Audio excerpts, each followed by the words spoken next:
Welcome to The Chair. I'm your host, Dr. Digby James Wren. Today is Friday the 13th of December 2024, a most auspicious date to end my hiatus for the last 2 months and to start broadcasting again, streaming to all of my subscribers and followers. And I'm pleased to announce that The Chair has roughly 4,000 subscribers. And we go out to about 200,000 on our newsletter, 200,000 a day. I had a TikTok with 1 million views. So that's starting to build. And so I thought I'd better get back into action and start talking about what is important in the world for all of those that follow geopolitical risk, global trade and investment, political economy, and also public diplomacy. Because basically, I have two specializations. One is IR, but specifically on Belt and Road and global political economy, and the other one is media and communications, where I've had a 40-year career. But that's been very exciting, and I've been very fortunate. I've been getting a lot of coverage on Bloomberg and on CNA in Singapore and all sorts of other channels all over the world, plus of course contributing to China Daily, Khmer Times here in Phnom Penh, and other papers and journals, especially journals related to global political economy and the Belt and Road. And that's what I want to talk to you about today, is the Belt and Road, and specifically here in Cambodia, the recent meeting between the former Prime Minister and father of the current Prime Minister. Hun Manet is the current Prime Minister. His father is Hun Sen. Everybody knows who that is, I think.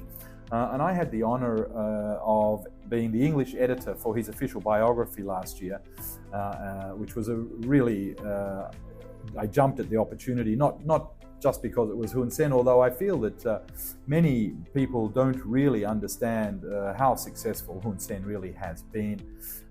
He's been demonized enormously in the press, especially Western press, non-caring dictator, who'll do anything for power and won't allow any opposition parties and so forth and so on.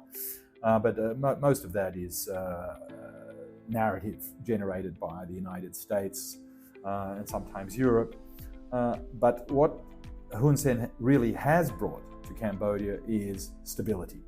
And that has enabled Cambodia to have extraordinary economic growth over the last 10 years. Now in 2012, Cambodia started to have some real economic growth. And that just coincided, of course, with the launch of the Belt and Road, Xi Jinping's ascension to power in China. And of course, China and Cambodia have a very close relationship, ironclad relationship.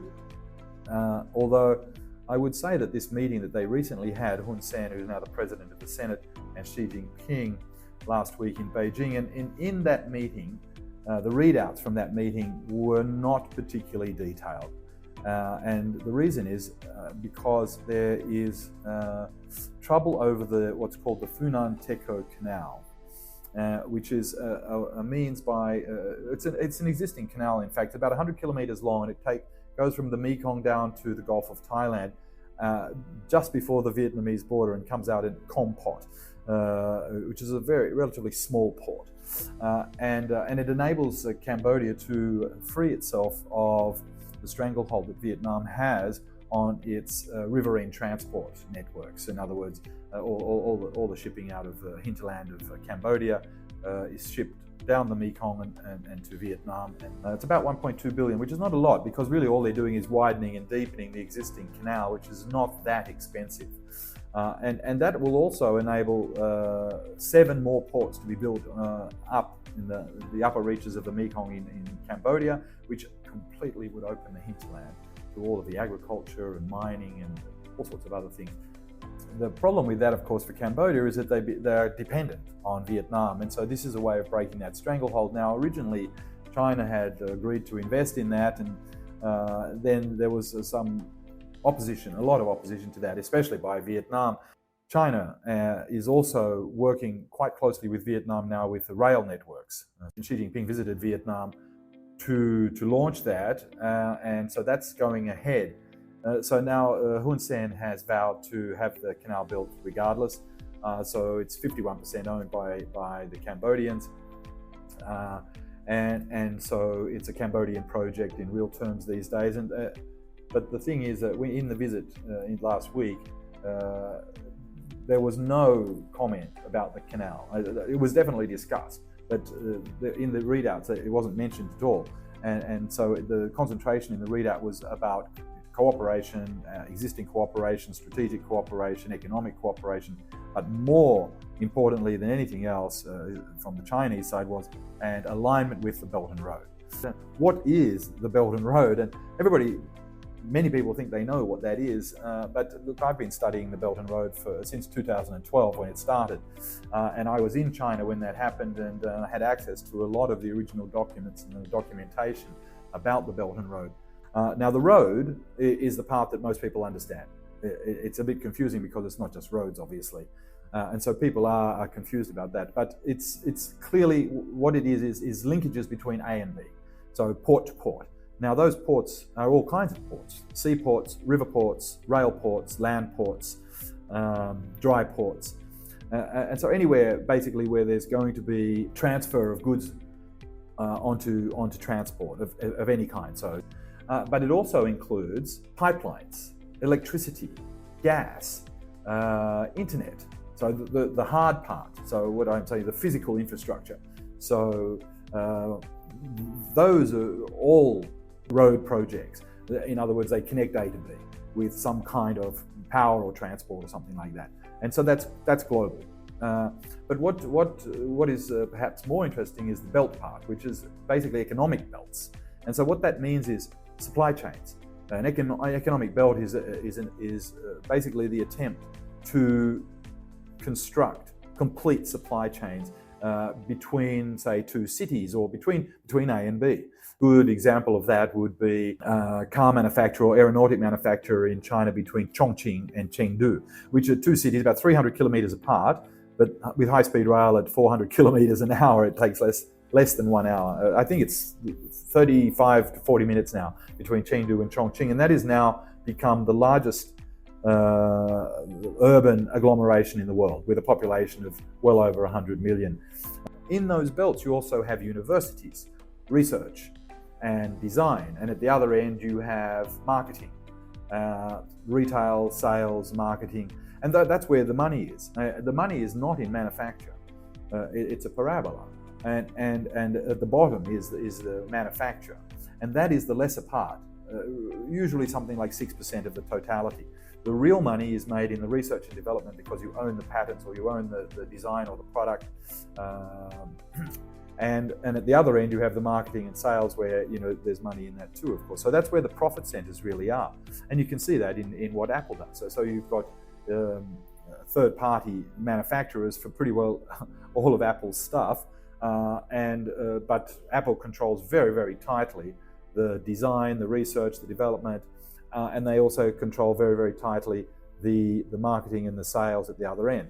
And so that's where they draw all their profits. And increasingly it's from the services that they provide for the hard product, which is the phone, right? So the apps and all of those things, music and cloud and all that sort of thing. So that is all part of the belt. That is built into the belt, not the road, if you see what I mean. That part of it is substructure. That's what I call in the Belt and Road, you have a substructure. And that substructure is all of that hard stuff, pipelines, roads, ships, transport, ports. And then there's the soft, and so that's the superstructure. And this is all of the services that run along the Belt and Road. And so that's e-commerce, that's all of the services that are provided in relation to customs, to taxation, to legal requirements, to standards. Many of those are services. And one needs to understand that it's the United States that dominates in services globally. And that's where most of the trade surplus that the US has. Because we often say, the US doesn't have a trade surplus, but it does. It has a trade services in services, not in goods, but in services. A huge trade surplus in services every year. And of course, we're talking about Apple, Facebook, Amazon, Nvidia, Oracle, any of those companies, you all know who they are. So those are all services. that they provide, and the US dominates in that area. But they also dominate in legal and accounting practices, in the registration and the standardization approval processes for aircraft, approval for pharmaceuticals. Any kind of standardization or integration that requires legal or official standards. And so US standards, because that's the largest import market, or it was the largest import market. China is now the largest import market, I think. But so those standards, the US has controlled those, and of course that's where they make their money. And so that's why they've not really ever been too much concern about exports of goods. They're all the second largest exporter of goods, but they are by far the world's largest exporter of services. And this is where the real action is.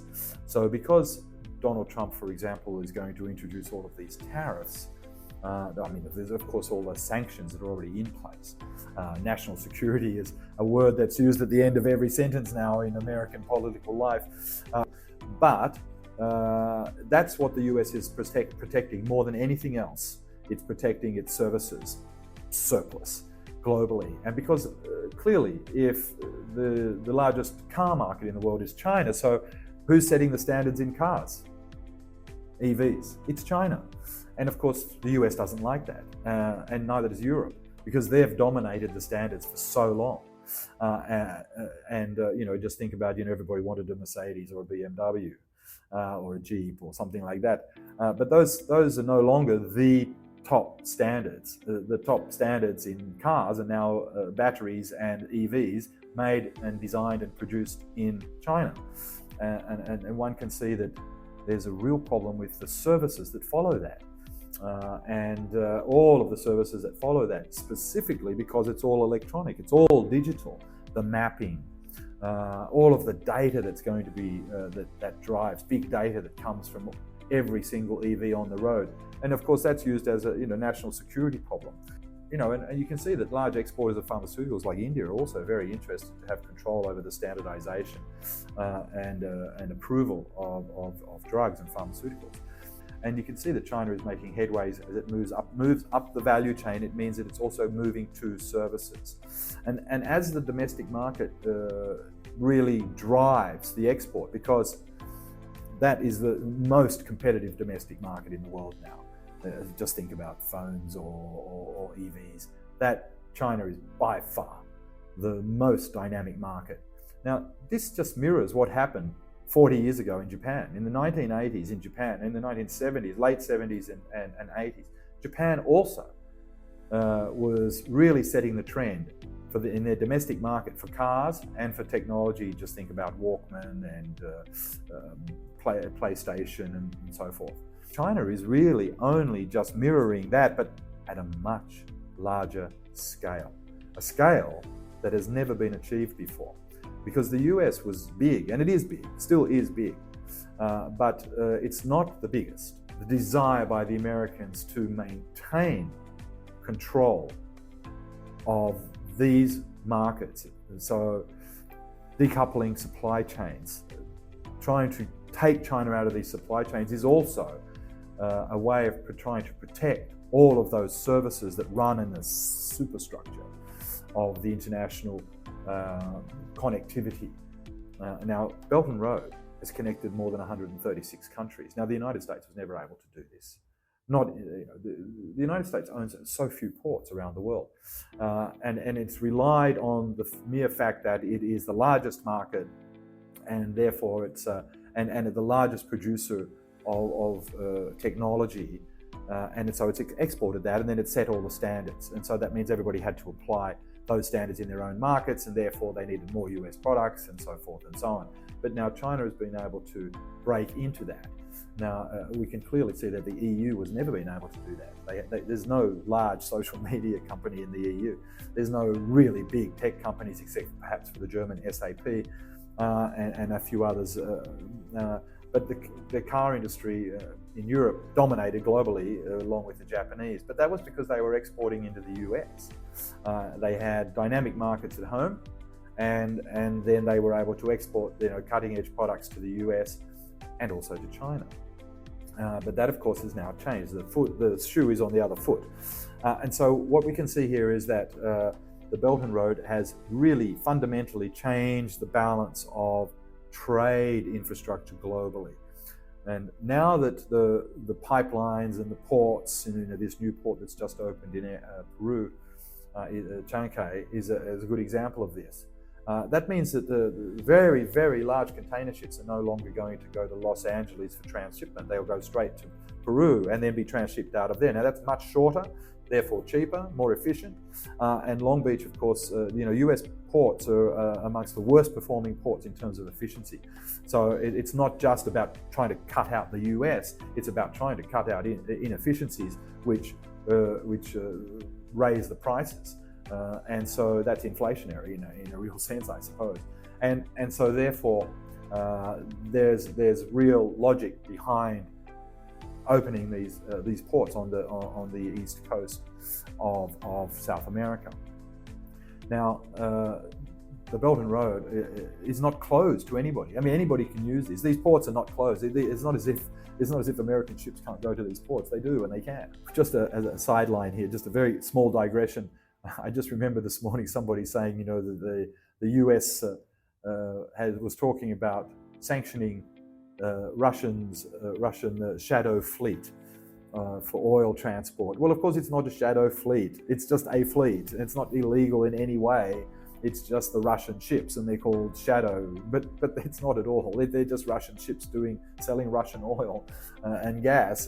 So it's not a shadow fleet. There's not some illegality in doing that.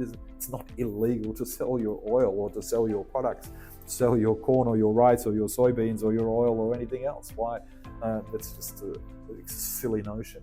And so this is kind of what, the public diplomacy part of what I was trying to talk about before. The narratives are not factual. And so many people are misled into what really is happening in the global political economy and how that underpins global political problems. Regime change, color revolutions, all of those things. And Barack Obama has a lot of explaining to do. Those color revolutions supported by Obama, and also the pivot to Asia. Washington may be a swamp, as Donald Trump says, and he's cleaning it up, but there's still very, very smart people in Washington, and they saw a long time ago, just like I did, that China was rising no matter what. And when Xi Jinping came to power and launched the Belt and Road, people in Washington were instantly worried about this. Very, very worried. And this is why the Americans said, okay, now we have to pivot to Asia Pacific. They've realized, of course, that a land war in Asia is unwinnable. We all know that. And just look at the Ukraine. It's impossible to win a land war in Asia. But now what is happening in Syria and Iraq is that the land route, the westward land route, Belt and Road, goes through Iran, into Iraq, into Syria, Jordan, Israel, the Suez Canal, and the Eastern Mediterranean. And what's happening here is that last trade route, land trade route that connects through the Eastern Mediterranean into Africa and the Suez and the Red Sea. That is all being contested right now. And you don't want to be fooling yourself thinking, oh, this is all just about evil regimes and toppling governments. And so much of this is about trade routes, because that's where the money comes from. And the Eastern Mediterranean, Turkey, Lebanon, Israel, Gaza, Jordan, Iraq, Syria. That is the gateway. That's a three-way gateway. So east-west, north-south, but also Middle East to Africa. So that is three directions of trade routes going on there. So that is a fulcrum. And this is one of the major reasons that this is being fought over. It's not just about, the ideological and human rights and political parties that are socialist political parties or authoritarian governments, etc. because the Americans back authoritarian governments all the time when they want to, when they need them. So it's not just about that at all.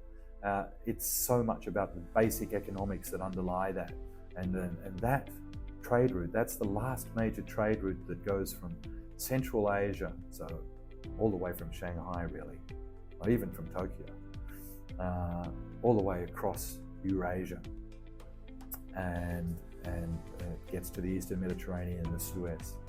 And so that's being blocked. So blocking Iraq, Syria, Jordan, Israel, Lebanon, that blocks that trade route. And Israel, by the way, had signed up, and Haifa port was expanded. The rail route to Jordan has been built. Just Iraq and Syria blocking it in real terms. And of course, trying to block Iran as well, because Iran is pivotal in that area, and it's a well-educated population and has a long civilizational 4,000 or 5,000 year history, and it's not going away anytime soon.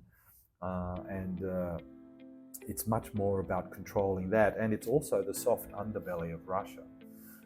And that needs to be taken into consideration as well. And so this is where the Belt and Road has run into American problems. So the Americans are blocking it in real terms. They don't want that to happen. They don't want Iran to become richer, which would make all of the other countries around Iran richer.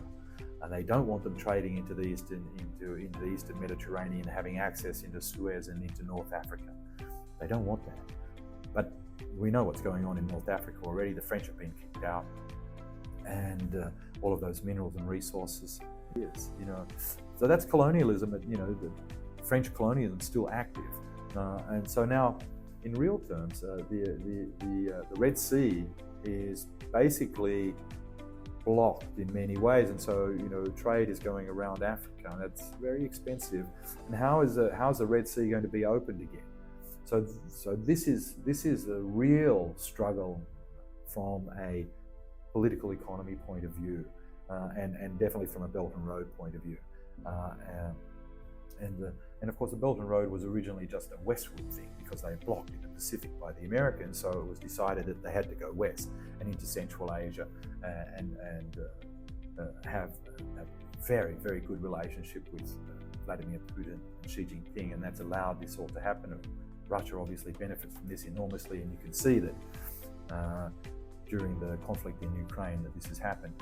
And while we're on the topic of Ukraine, and I'll just, I think, finish up for today on the Ukraine, one needs to remember that the Ukraine is a borderland and a transit state.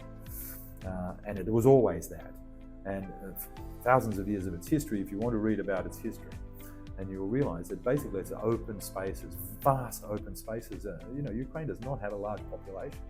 And the western part of the Russian side, where Russian is spoken, that's the richer part. It was the western part that was always the poorer part of the Ukraine, west of the Dnieper, and so that was always fought over by Germans and the Lithuanians and the Poles and the Moldavans, and they're going to. I think you're going to be finding them squabbling about it again, and I think Hungary would very much like that not to happen.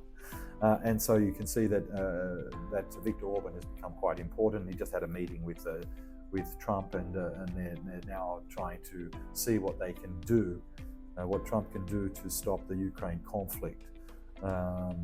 But look, that is also about blocking trade routes. That is also about, we talk about regime change in Russia and everything else, but to get there, you need to block their trade so they can't make money, right? So that's what the purpose of all these sanctions are, but also physically, geographical, topographically, blocking land routes, and destroying pipelines, Nord Stream 2, closing the pipelines that go across Ukraine, for example, electricity generation, gas, internet, all that sort of thing, flight paths, all of that, that's all Belt and Road stuff, and that's being blocked in the Ukraine. So there's other routes around that. So that's beneficial for NATO member Turkey. They have pipeline, and it benefits them greatly. And it also benefits the United States greatly because, of course, now Europe has to buy their gas and energy from the United States far more expensively than they ever did from Russia. And so look what's happened to Germany's economy. And you can see that this is really a repeat of what happened to Japan 40 years ago, when the Japanese miracle just disappeared after the Plaza Accords, and they had to revalue their currency because their exports were just too good. And so what's happening to China? So don't be thinking this is all new. It's not new. There's a myriad of examples of where this has happened before. What's different is that China is very, very big. It's the largest economy in the world in PPP terms, by far. And that's why, of course, we don't really concentrate on GDP, because if you just change everything into dollars, well, then of course the United States is always going to look richer. But because currencies, it's a different matter. So as Elon Musk said, currency is really only the database for the transaction of trades and of goods and services, and that's what the Belt and Road does. It facilitates goods and services. And the real threat in there is not so much the goods, it's the services. That's where the danger is to the US economy. It imports enormous amounts of goods from China and from everywhere else, from Vietnam and from Japan and from Germany and everywhere else. And Trump's going to change that. But the real problem is the services.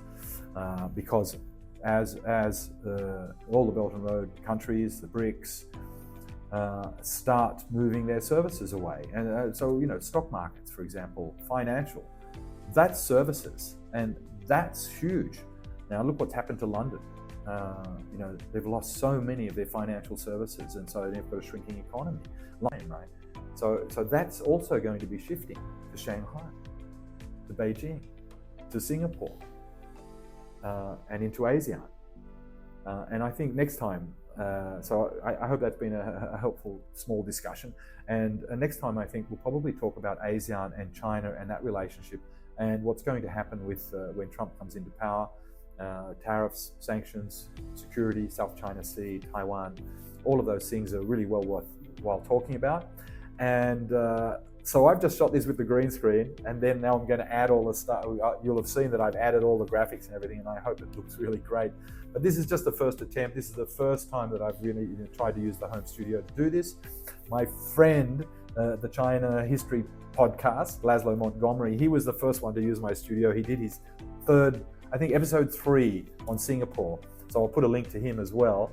And if you can, check out my multipolar peace friends, Pascal Lopez, David O in Austin, Texas, Warwick Powell in Brisbane, Australia, Ina Tangen in Beijing, Mr. Media, and so many others that I haven't mentioned.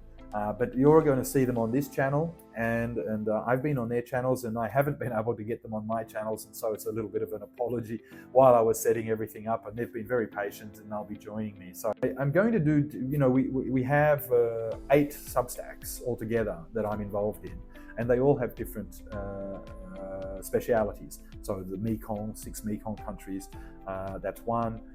We also do ASEAN, and that's called the ASEAN Chair. We also have global polarity, which is multipolarity and multipolar peace and all of that. I've got an entertainment one called Gala Live, and we've done a deal with China Media Group, and we'll be able to get lots of things from China media dubbed into Khmer language if you're in Cambodia, but also into other languages. And of course, the Spring Festival, that's available. So we'll look out for that. I'll give a link to that as well. And the Young Minds, which is a pet project to promote students, university students. And so, look, keep enjoying, keep watching, and I'll be with you very, very soon. Thanks very much. See you again very soon.